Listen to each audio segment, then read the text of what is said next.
great music, meeting great people, and you know, being able to travel the world as a result of both of those. Has this one been one of your busiest years? It has been very busy this year. And very exciting, yeah, I guess. very exciting. Yeah. And I mean, 2015 is scheduled to be just the same, you know, super busy and very excited. So very exciting, I should say. But yeah, it's a lovely moment. It's crazy, like you said, but it's a good crazy. It's a good crazy, isn't it? Yeah, it's lovely to have exciting things happening. Absolutely. So let's just take it back a little bit. You were at the very first Soul Extravaganza in May. That was a fabulous night, wasn't it? It was lovely. Very well organised with a lovely crowd in attendance. And, you always get that at Groove On Promotions. There you go. They're lovely people. Yeah, aren't they? absolutely. It's very well put together and run. Yeah. And they know their music as well. They do indeed, Andrew. They do indeed. I think I've been, you know, fortunate that people have really sort of like, you know,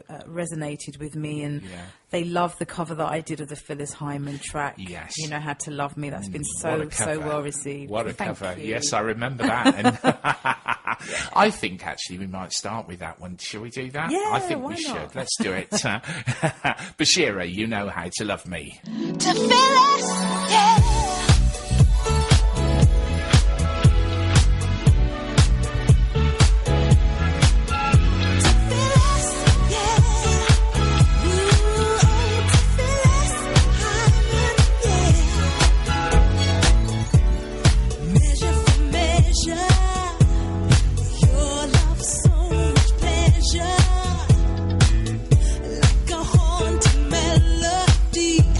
Came inside.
So that was Bashira there. You Know How to Love Me, cover of Phyllis Hyman. I just love that track, Bashira. Thank you, Andrew. And it went down very well indeed, didn't it, at the Soul Extravaganza in June, wasn't it? It did indeed, actually, yeah. Because I keep remembering, you've been back to Milton Keynes 3 times this year. Yeah, I have indeed. So let's just wind the clock back a little bit, because, you know, we were chatting away in June, and then you've had lots and lots of things going on. I know you were telling me you were going over to Europe and travelling all over the place. Fill us in on the life of Bashira. What you've been, tell me what you've been doing. Okay, so there's been a lot of travel. I have been to Spain. I've been to Spain twice. I've also been over to Paris. I've been to Monte Carlo. Oh yes. I actually model as well, so I am fortunate where I'm getting assignments and bookings that are combining both my modelling and my singing, which is it's I really can remember lovely. your Facebook photo of you with a rather nice. Was it a Lamborghini? Yeah, we thought you it got was lucky. Safi. It was one of my team members Yes.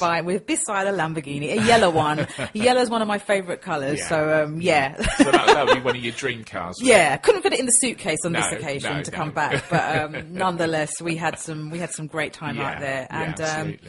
I mean, I've literally just come back from the United States. I visited 3 East Coast states out there: New York City, Delaware, and Philadelphia, all on musical assignments, and that was amazing. Had the opportunity to work with, and will be continuing to work with, the son of Joe Sample, Nicholas Sample. Oh yes. Wow. Fantastic musician. And So a sad. lovely person. So sad to lose Joe earlier this year. Yeah. I mean, But what a musician. absolutely, you Yeah. know. So it's an honour for me to work with musicians of that calibre. I mean, yes. I must say I am fortunate to be able to work with the best. And it's a good feeling, you know. I think like for like, and it's about giving what you're receiving. And I think as musicians, we're always learning and developing and honing our craft. And, you know, I got the opportunity to do that whilst I was over in the States. I also worked with Herb Middleton, who's the dominant producer on my album, which comes out next year. And I mean, Herb's got a great discography. People like Phyllis Hyman and Teddy Pendergrass and Mary J. Blige. It's timeless. Yeah, isn't it is timeless. Music is timeless. Yeah, so I've had a lot, like I said, a lot of travel and a lot of assignments, both musically and in terms of modelling creatively.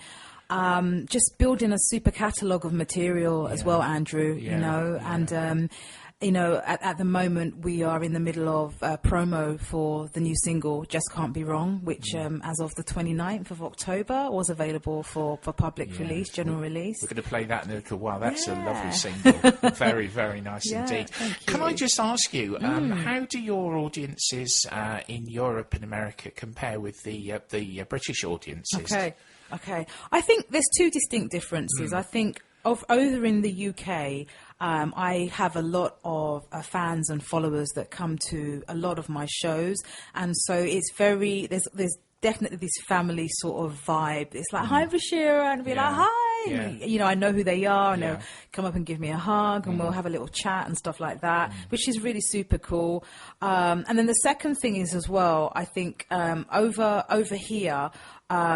Because the locations are not too far away from each other, i.e. London, Milton Keynes, you know, maybe somewhere like, I don't know, Northampton, Cambridge, people are able to, you know, jump in their cars and travel down and really support the events that I'm performing at. Yeah, the centre of England is quite good for you know, for linking via the motorways and the trains and so on. Exactly.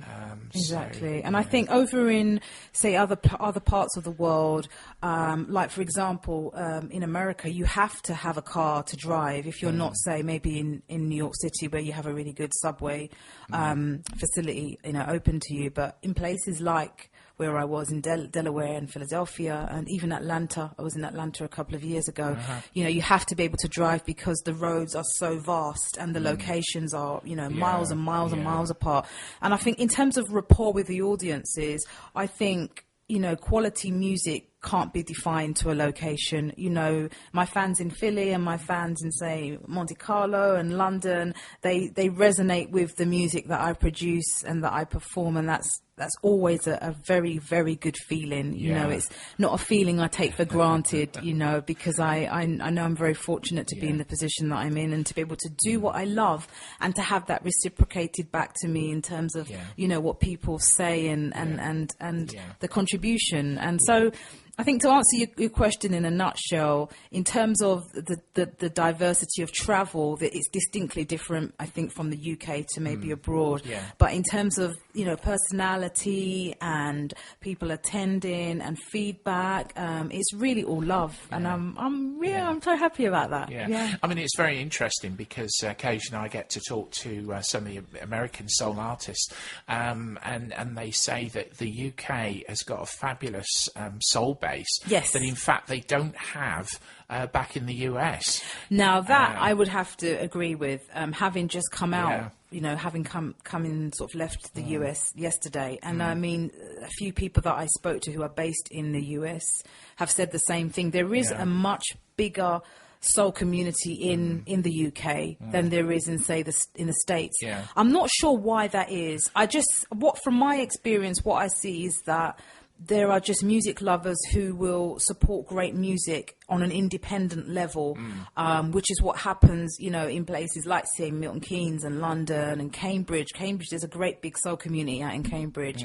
And I just think out in the States, perhaps maybe what's going on is that there is so much out there. I think you do have pockets, because when I was in New York City, there was a scene there that I saw. I saw a scene in Philly. I saw a scene in Delaware. So it's not that it's not happening, but I think it's about how you connect to it. I think it's probably to do with the vastness of the country, isn't it? You know, and you know, as you say, there are soul havens in America. Yes. Detroit and absolutely. Philadelphia, and Atlanta, of course. When I was out in Atlanta, there's a big soul community out in Atlanta as well. So it is. I think it is there. I think maybe what it is as well is that you have to.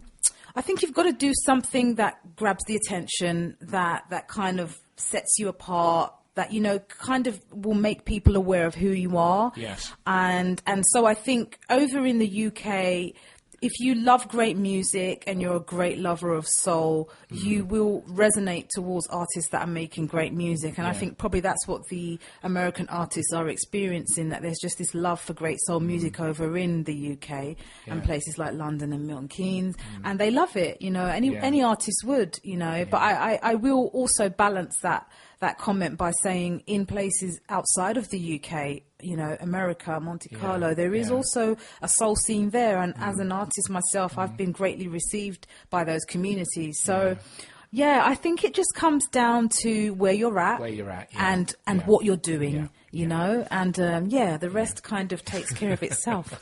Indeed. Anyway, let's talk about this single, because I'm so excited about the single. And I've got to say congratulations for the success of the single. Just Can't Be Wrong in the Solar Sweet Rhythms chart and the UK Soul charts. Yeah, as amazing. we speak. Tell us about the single. So the new single's called Just Can't Be Wrong, and it was written by myself and Herb Middleton, and it was produced by Herb. And it's a neo-soul, R&B, jazz-infused ballad. And it's really about a lady who sees this guy and she's super shy, but she really, really likes him. And she kind of sees him in the same place on a regular basis. And she's wondering, is this my guy? And she realizes towards the end of the song that, hey, they can get it on, they can be together and they can work it out. And it's really just about being in love. And it's about being in love from afar and not necessarily having that reciprocated straight away, but being in the wonderment of, is he mine, is he not? It tells a very emotive story. Thank you. And I love stories. In fact, when I listened to it, it reminded me a little bit of Alicia Keys, You Don't Know My Name. Do you know, you're probably the third person who has said that. We had a review done by Soul and Jazz. And they mentioned the same thing. They said the same thing. It works on the same level, I think. Oh, that's an honour. It really does. That's an honour. I think we should have a listen to it. Yeah. Here we go. BASHIYRA, Just Can't Be Wrong.